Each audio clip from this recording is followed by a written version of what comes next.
Mira sat alone on the edge of the observation deck.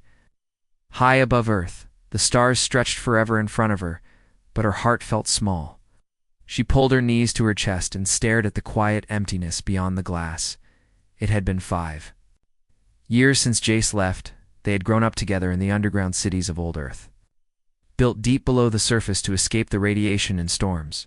Back then, they'd laughed under dim, artificial lights, shared rations, and told stories about what the stars used to look like before the world changed. But everything changed when Jace was chosen for the Lunar Fleet program. "I'll send messages," he had promised. "I'll be back before you know it."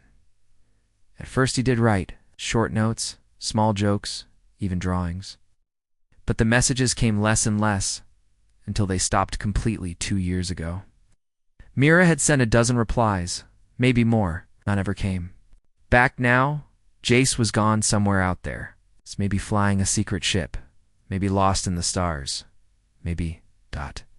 He had moved on. Mira didn't want to believe that. Earth had been quiet for decades, forgotten by the galaxy. The last known human colony disappeared before Myra was even born. Aliens believed Earth was long dead.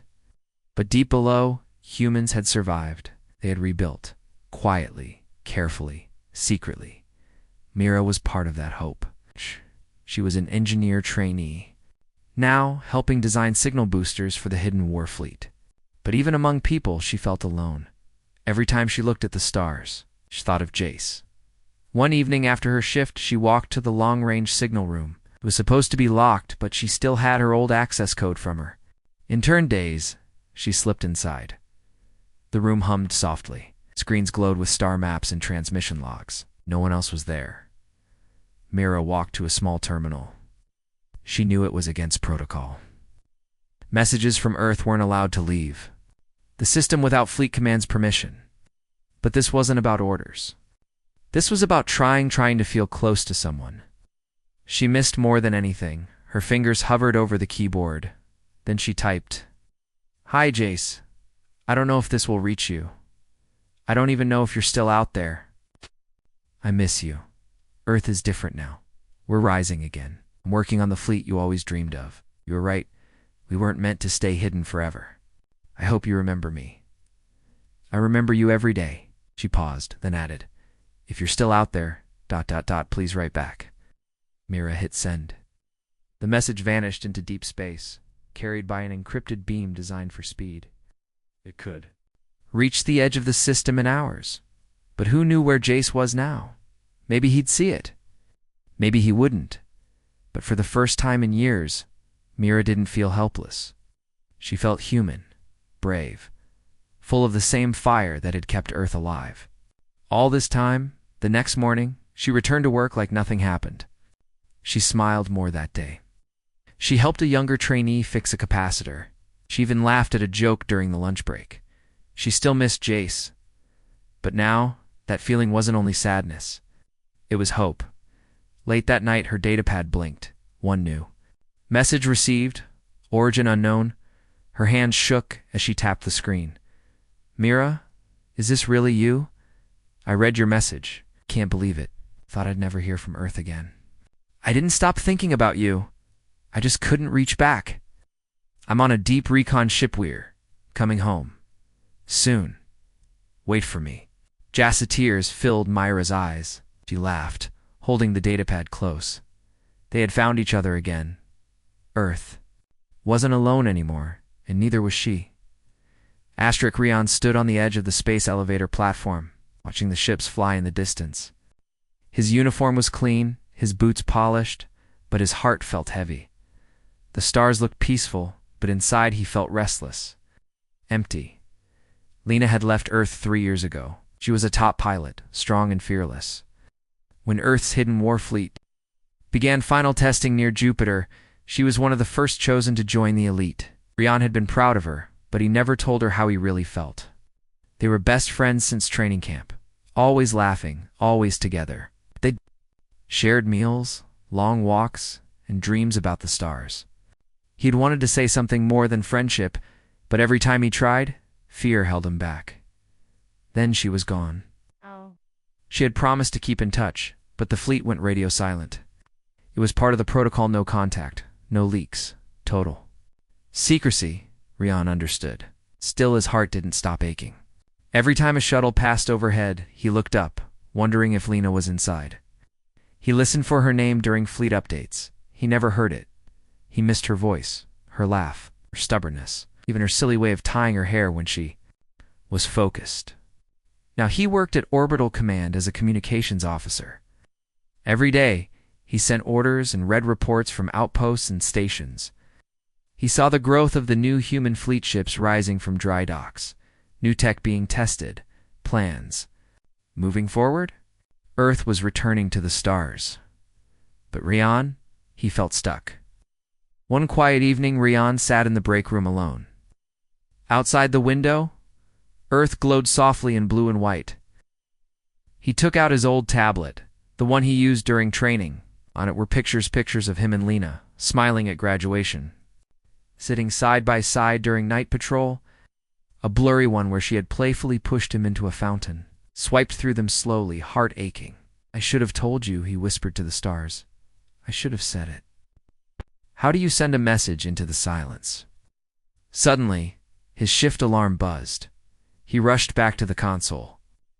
Something unusual was happening. An unknown signal had arrived, heavily encrypted. No origin ID, no ship name. He almost ignored it, but something made him stop. The encryption key was a pattern he recognized. It was one Lena had once designed during a mock drill, a joke between them. His heart skipped. He quickly decrypted the message. "Rian, I don't know if this will get through. I miss Earth. I miss you. I'm on patrol near the Oort Belt. Can't stay long. Just wanted to say, you were always important to me. I hope you're okay. I think about you every night." Lena, he froze. It was her. She remembered. He stared at the screen, tears welling in his eyes. Then he smiled, slowly but fully. He started typing back. "Lena, I'm here. I've been waiting. I thought I lost you. Earth's rising again. We're stronger than ever. But without you, something was always missing. Please write back when you can. I never said it, but I care. I always did." He sent it.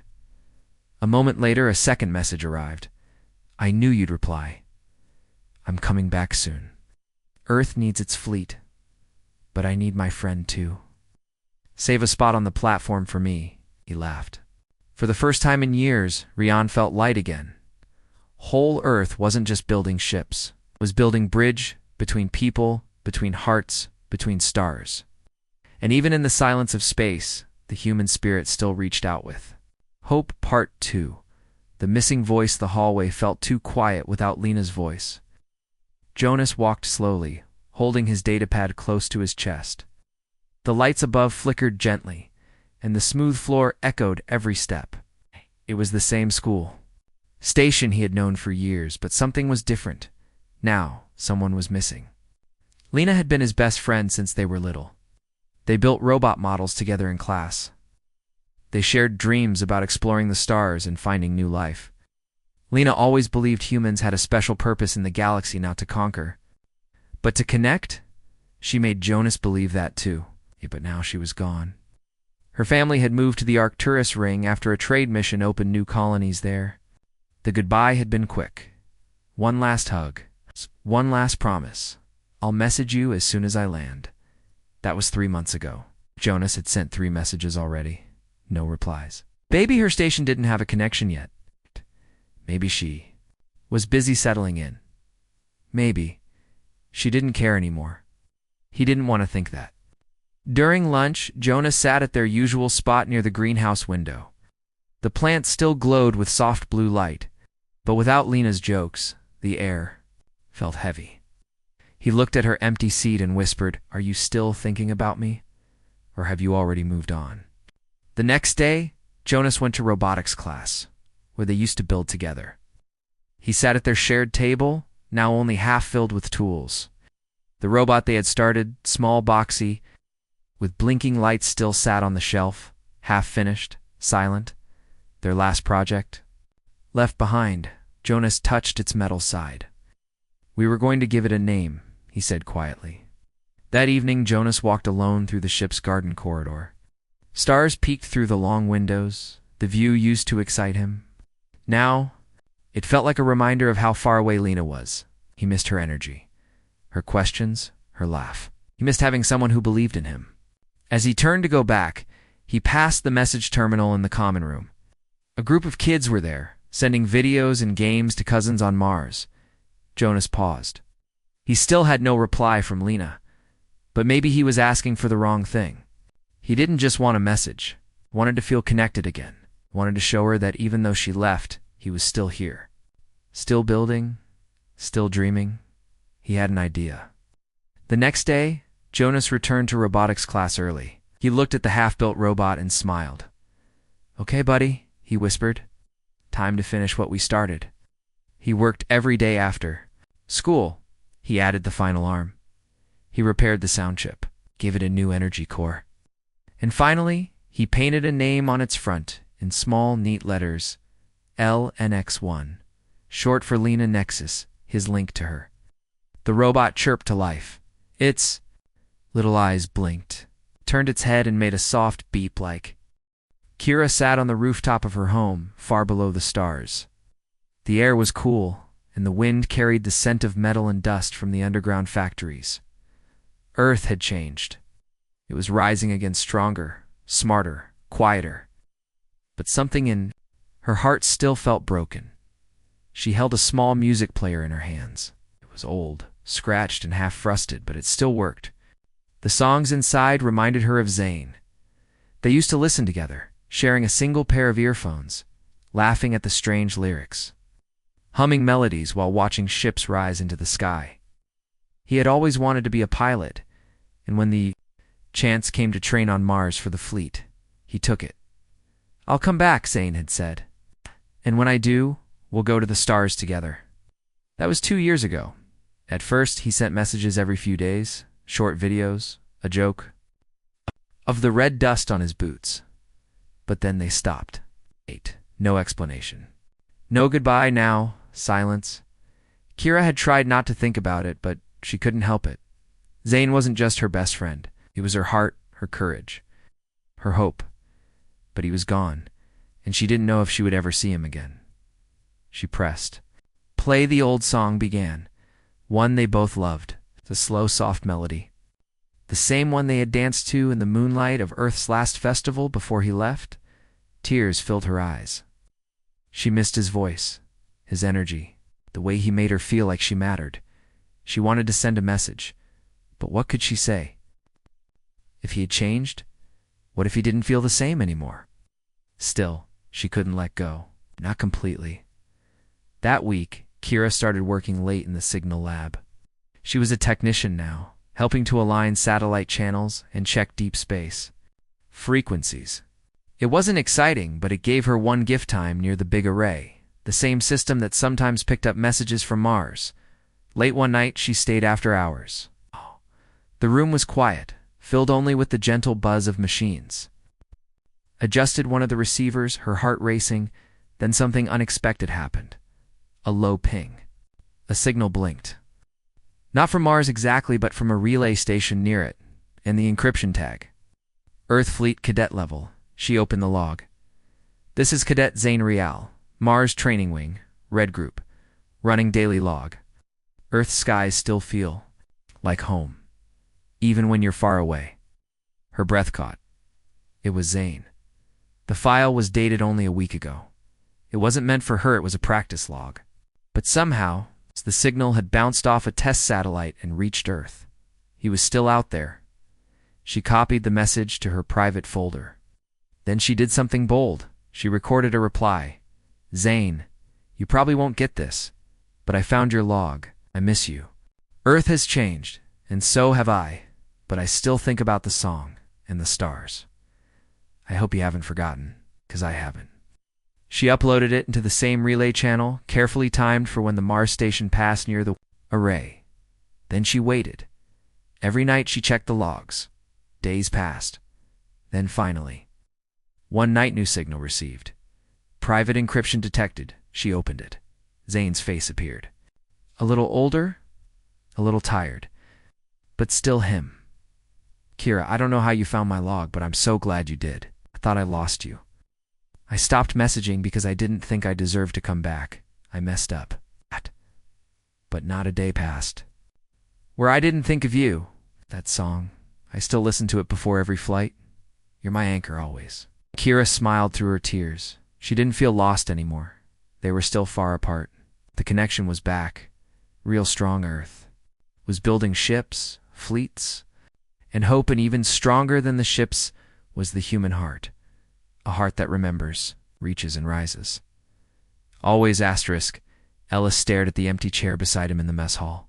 All around him, people laughed and shared stories of engine repairs and fleet training. But he sat in silence, pushing his food around the tray. His appetite was gone. The seat had once belonged to Finn. They were both trainees in Earth's hidden war fleet. Working deep inside a secret station near Saturn, they had arrived together, trained together, and built dreams side by side. Finn always had that wild smile and strange ideas. He talked about redesigning warships into explorers, about peace through strength, about humans showing the galaxy something better. They weren't just friends, or like brothers. But then Finn got promoted, chosen for a solo assignment to a forward-listening post near Neptune. It was a high honor, but it also meant total silence. No messages. Not even a photo. Ellis didn't get a chance to say goodbye. And now, 2 months later, the silence was eating him from the inside. He missed the dumb jokes, the quiet late-night talks, and the feeling of knowing someone understood him. Ellis had always been quiet and thoughtful. Finn was loud, full of life. But together, they made each other better. Now, Ellis felt like half of himself was missing. After dinner, he walked to the observation dome. Saturn's rings shimmered across the glass, beautiful and endless. The stars blinked quietly, as if holding secrets he couldn't reach. He pulled out his personal datapad. Still no message. He had tried sending a small ping weeks ago, coded, in old game symbols only Finn would recognize. Nothing came back. Maybe Finn never saw it. Maybe he didn't reply. That thought hurt. Ellis sat for hours, lost in memories. The time Finn helped him fix a broken thruster unit. The night they talked about what they'd do if Earth ever returned to the stars openly. The promise they made to stick together, no matter where they were sent. Guess you broke the promise. First, Ellis whispered. He looked down at the floor, shoulders heavy, but then his datapad beeped. A new signal had arrived, unofficial, encrypted in the same old game symbols Ellis once used. His heart raced. He tapped the screen. A shaky video appeared.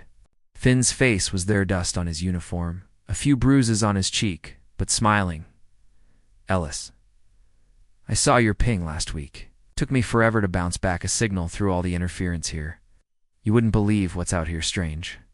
Readings, old wreckage, even a human-made beacon from over 200 years ago. I wish you were here, man. I really do.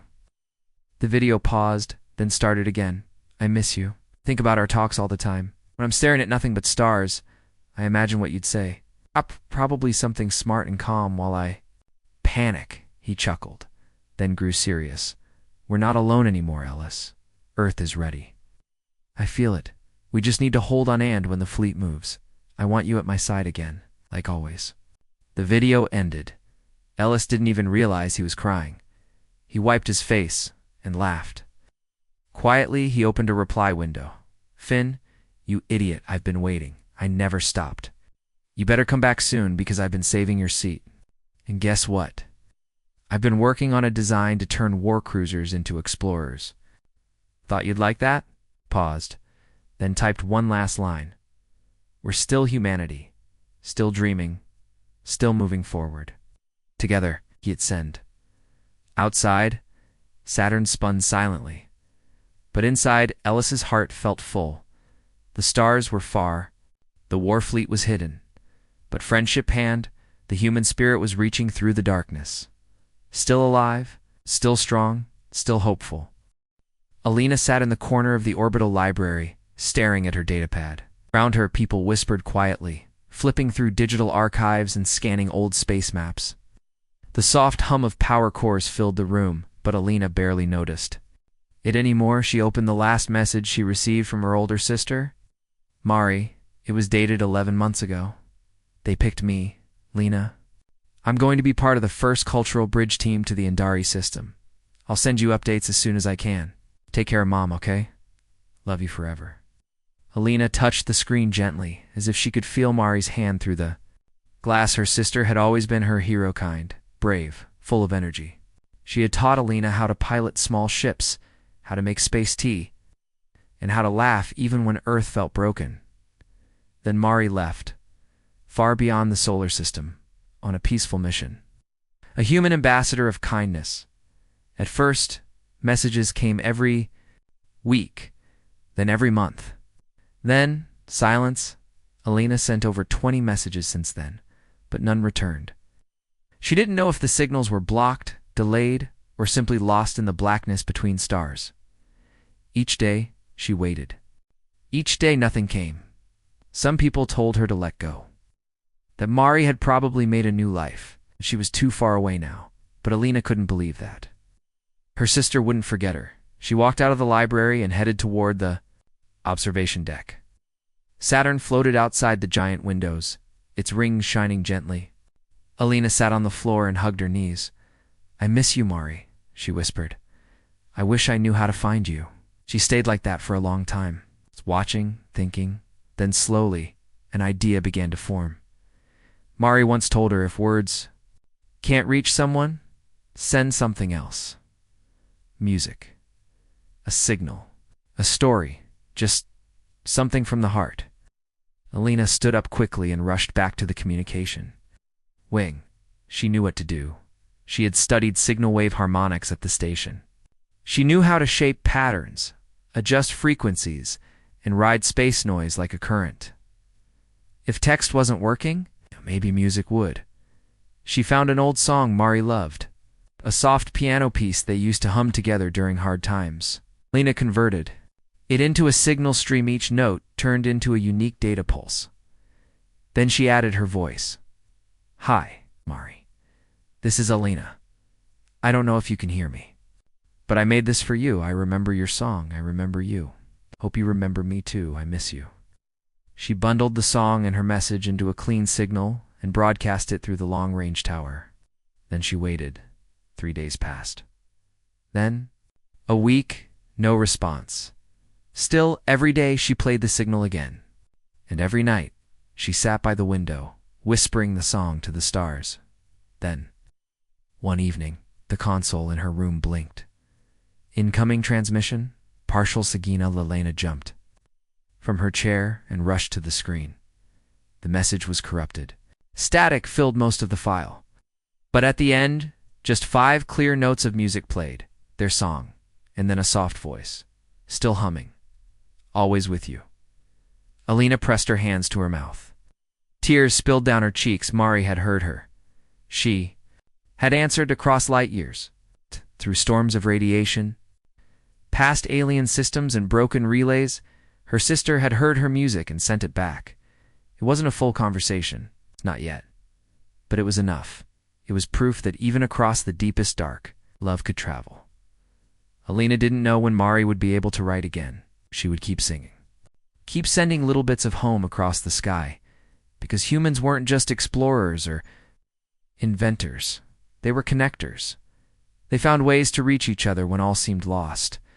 They turned silence into melody, distance into hope, and in that hope, they became something greater than anyone expected. That's what made them unstoppable. Ravi walked slowly through the long corridor of the Orbital Academy, his footsteps soft on the metal floor. Around him, cadets laughed and talked in groups, carrying datapads, wearing bright uniforms. The academy buzzed with energy. But Ravi felt none of it. His mind was far away on Titan.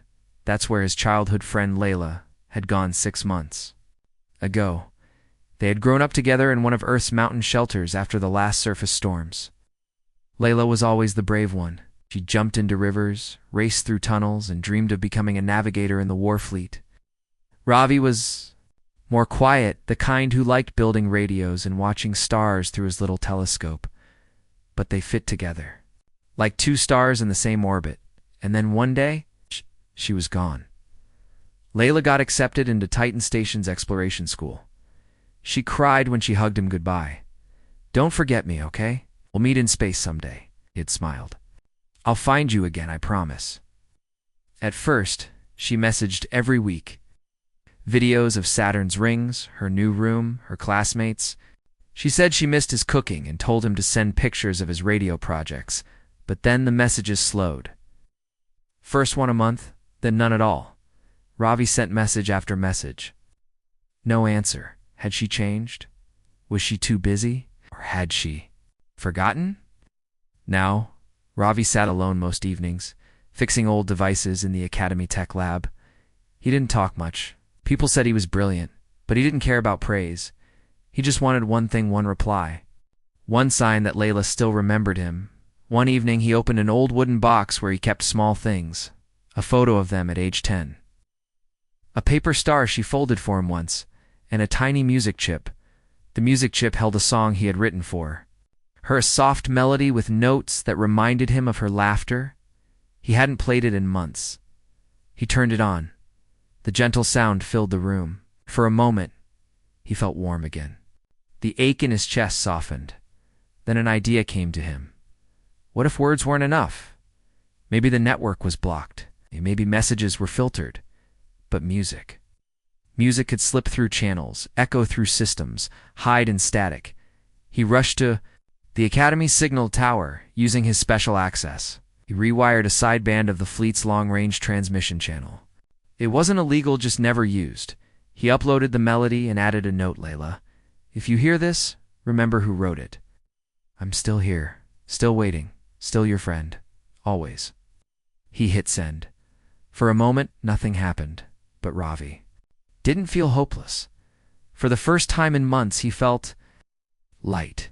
He returned to the lab and began building a stronger beacon. One that could repeat the signal every day, quietly, without needing full access. Weeks passed, no reply. Still, Ravi kept sending the song. Every day, over and over. Then, one morning, walked into the lab and saw a small light blinking on his datapad. Incoming data stream, Ian Sear White, Pete. Tita's heart jumped. He opened it. At first, just static, then dash music. His music played back, but with something new, a harmony. A second voice added to the tune. Carefully done, beautiful. And then Layla's voice. "Ravi, I heard your song. I never stopped listening. I just couldn't find a way to answer.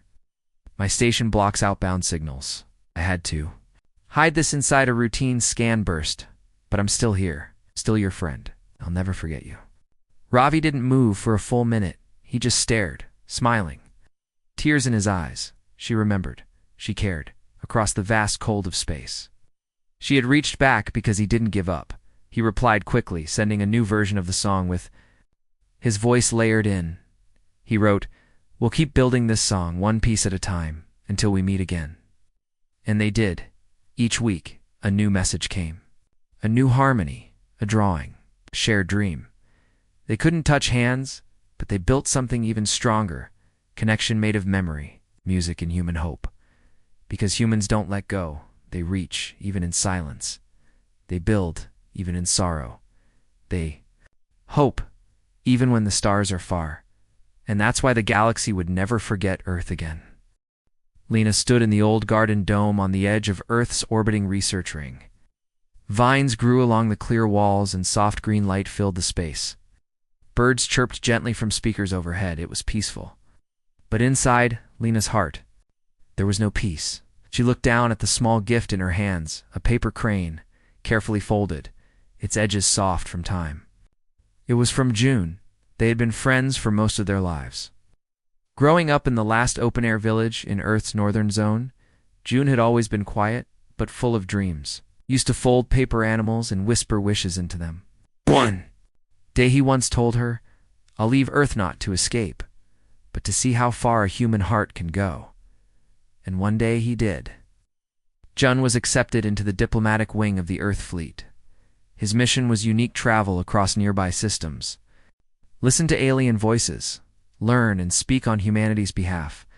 It wasn't a war job. It was one of peace, of connection. Lena had been proud, but also scared. He left with only a few words, and the crane in her hand. Whenever you feel far from me, hold this. I'll be thinking of you. She held onto that crane for years, but Jun never came back.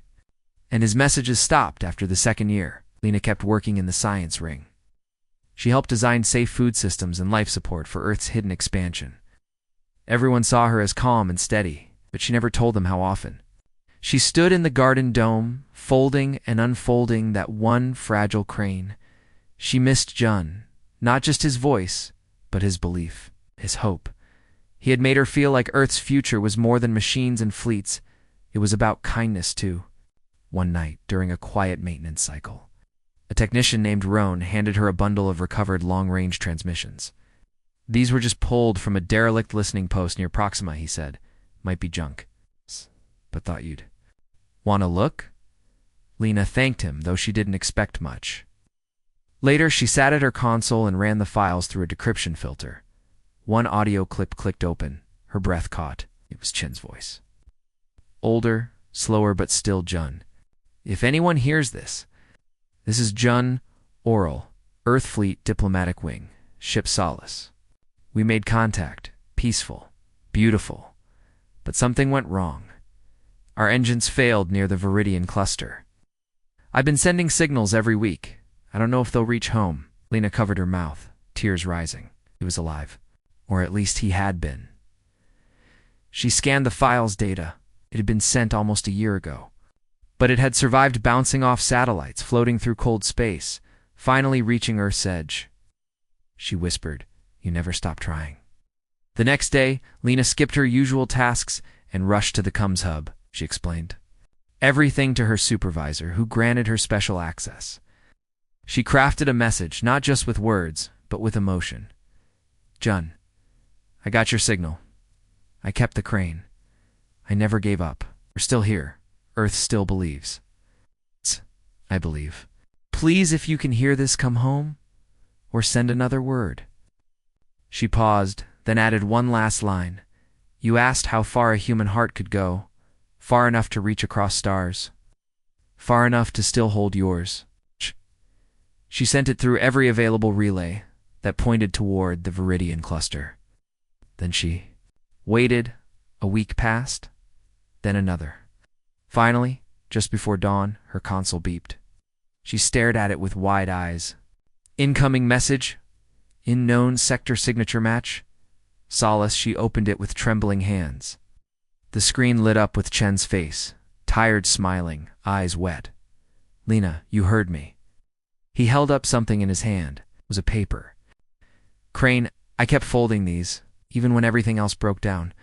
I told the crew Earth won't forget us. And now I know I was right. Lena laughed and cried all at once. The garden dome glowed behind her, full of life.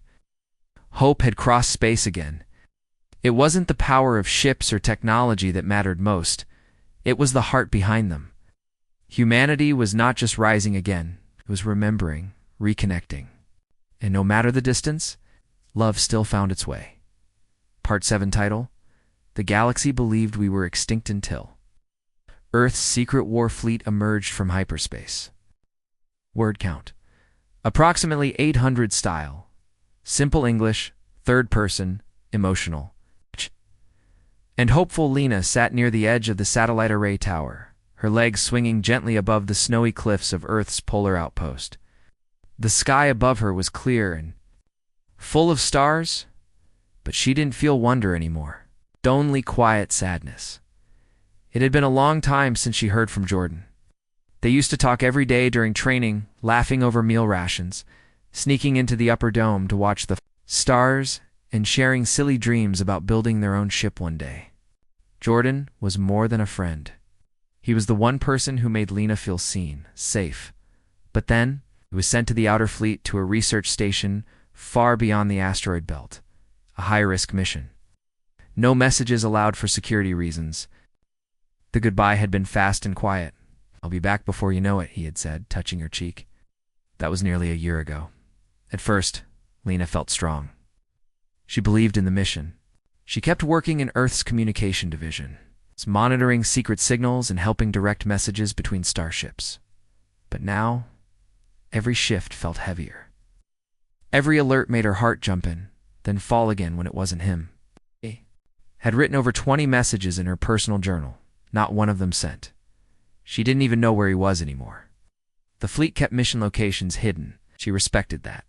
But it made her feel like she had lost him to the stars. Still, she waited and wondered. One evening, while checking the long-range logs, she found something strange. A tiny ping buried deep in static. Just a code string, but it looked familiar. She stared at the numbers. It was the date of their first training assignment, something only she and Jordan would remember. The code ended with their shared phrase, "No stars too far." Her hands trembled. Was it him? Was he trying to reach her? Datawise routed through 3 stations, bouncing across damaged relays. Someone had gone to a lot of trouble to send it. Her eyes filled with tears. It had to be Jordan. But she couldn't reply directly, not through normal channels. So, she found another way. She pulled out the old drone they used during training, a small round bot named Dusty, because it always gathered dust.